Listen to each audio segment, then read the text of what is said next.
और श्रेया गोयल जी हमारे साथ में मौजूद हैं।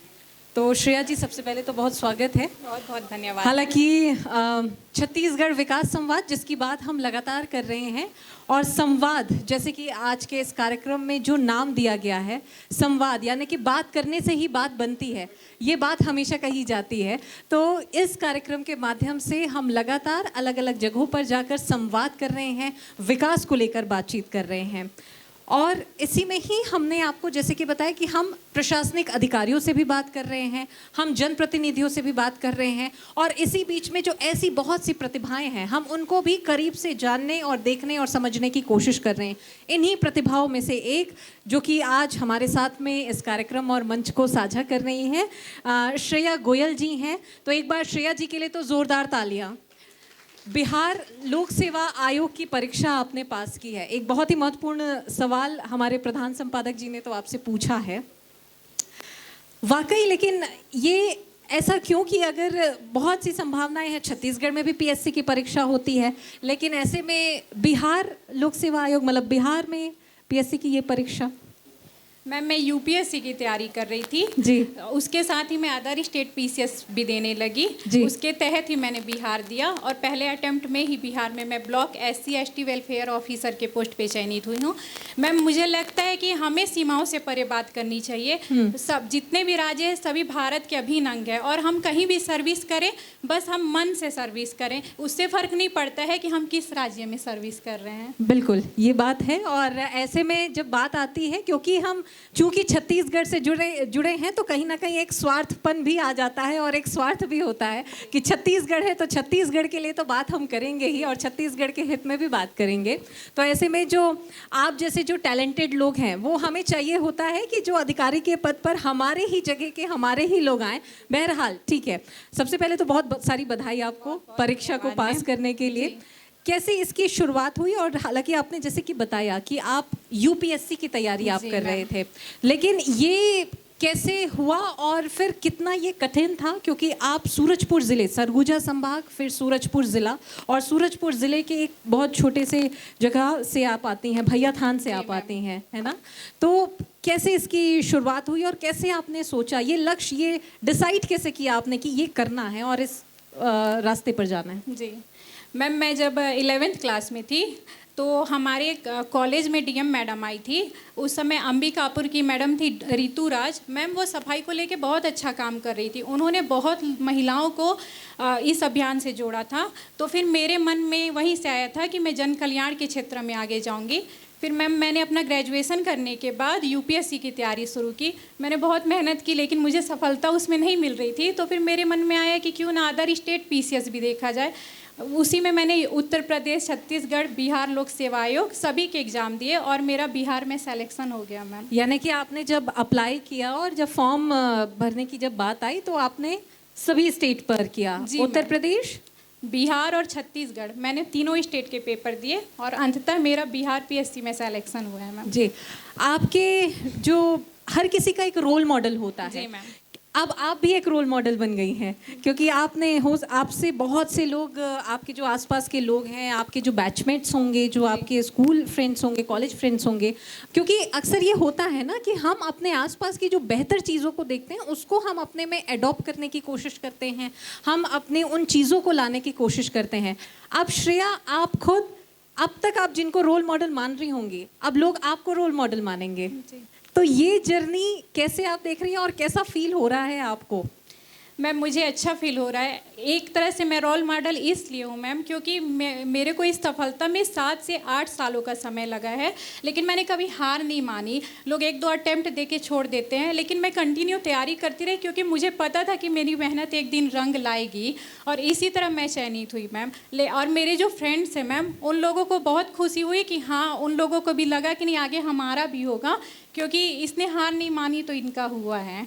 एग्जैक्टली मेरा जो पॉइंट था, जो इस पूरी बातचीत का जो केंद्र था, वो यही था कि हम जब अपने आसपास के लोगों को बेहतर करते हुए जब देखते हैं ना, तो हमें बहुत ज़्यादा ताकत मिलती है, और हमें उसी से श्रेय मिलता है कि हम अच्छे से और बेहतर कैसे कर सकते हैं। श्रेया ने मिसाल तो पेश कर ही दी है। श्रेया, आपसे एक और सवाल।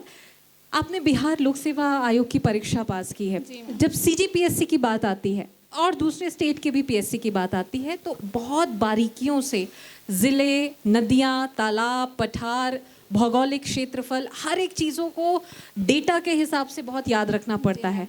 आप छत्तीसगढ़ से हैं, आप यूपीएससी की तैयारी कर रहे थे, फिर आपने होल एंड सोल सिर्फ बिहार पर केंद्रित होकर जब आपने बहुत कठिन तैयारियां की होंगी तब जाकर आपका बिहार लोक सेवा आयोग में चयन हुआ है। तो बिहार को इतने करीब से पढ़ना, जानना, फिर याद रखना उन सभी डेटा को, ये कितना टफ टास्क रहा, कितना चुनौतीपूर्ण रहा? मैम ये काफ़ी टफ टास्क था क्योंकि हम जब याद करते हैं तो हम दूसरे दिन चीज़ें भूल जाते हैं। हाँ। लेकिन मैंने इसमें अपने शॉर्ट नोट्स पे भरोसा रखा। मैं जो भी चीज़ पढ़ती थी उसको नोट्स में लिख लेती थी और मैं बार बार उसको रिवीजन करती थी जिससे मैं चीज़ों को भूलती नहीं थी।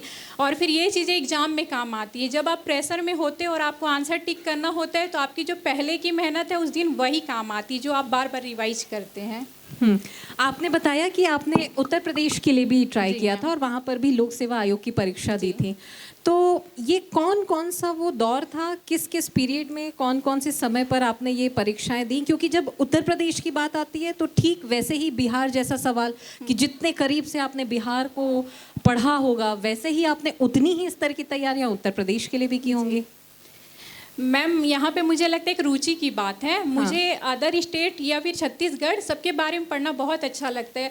जब मुझे लगता है कि हम उत्तर प्रदेश जाए तो हमें पता हो कहाँ पे क्या चीज़ है ताकि मैं जिनके साथ जाऊँ उनको बता सकूँ कि ये ऐसी चीज़ें हैं, तो वो नॉलेज अच्छा लगता है मुझे लेना। तो मैंने छत्तीसगढ़ के बारे में भी सारी स्पेसिफिक चीज़ें पढ़ी हैं तो मुझे छत्तीसगढ़ की भी सारी नॉलेज है।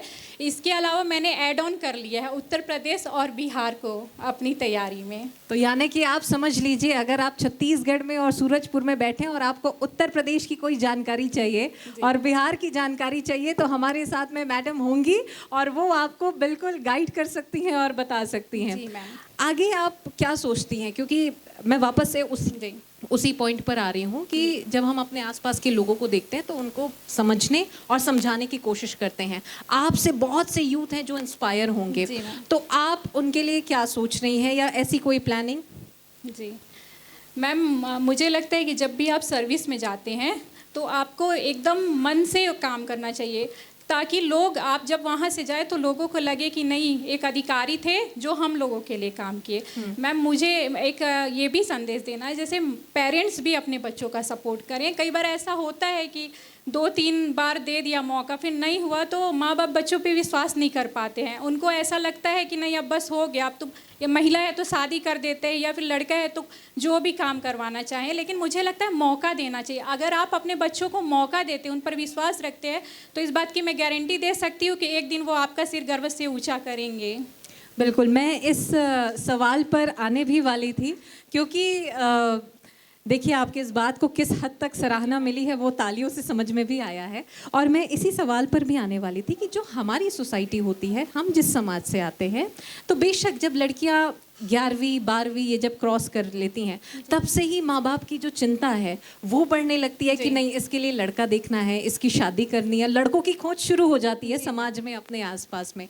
और फिर आप आती हैं और उसके बाद में आप लगातार बतौर एस्पिरेंट आप यहाँ पर अपीयर होती हैं, आपने परीक्षा दी है।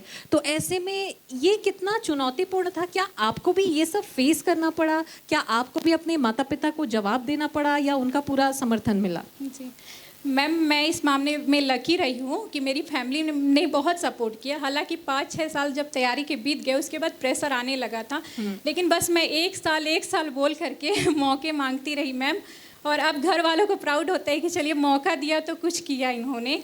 तो यही है कि आप महिला हैं तो आप पे दबाव आएगा, लेकिन मैं मानती हूँ कि आपको भी खुद के लिए लड़ना पड़ेगा। आपके लिए कोई लड़ने नहीं आएगा, आप खुद के लिए लड़िए और फिर अपने आप को सिद्ध कीजिए कि मैं लड़ रही थी तो मैंने किया। वाह, कितनी सुंदर बात यहाँ पर उन्होंने कही है। एक बार जोरदार तालियां। और श्रेयस से मिलकर और श्रेयस से बात कर मुझे वो लाइन याद आ रही कि कौन कहता है आसमान में सुराख नहीं होता, एक पत्थर तो तबीयत से उछालो यारो। तो इस बात को सिद्ध श्रेया ने बहुत ही सुंदरता से और बहुत ही शानदार तरीके से उन्होंने इस सफलता को हासिल किया है। तो श्रेया, बहुत सारी बधाई आपको।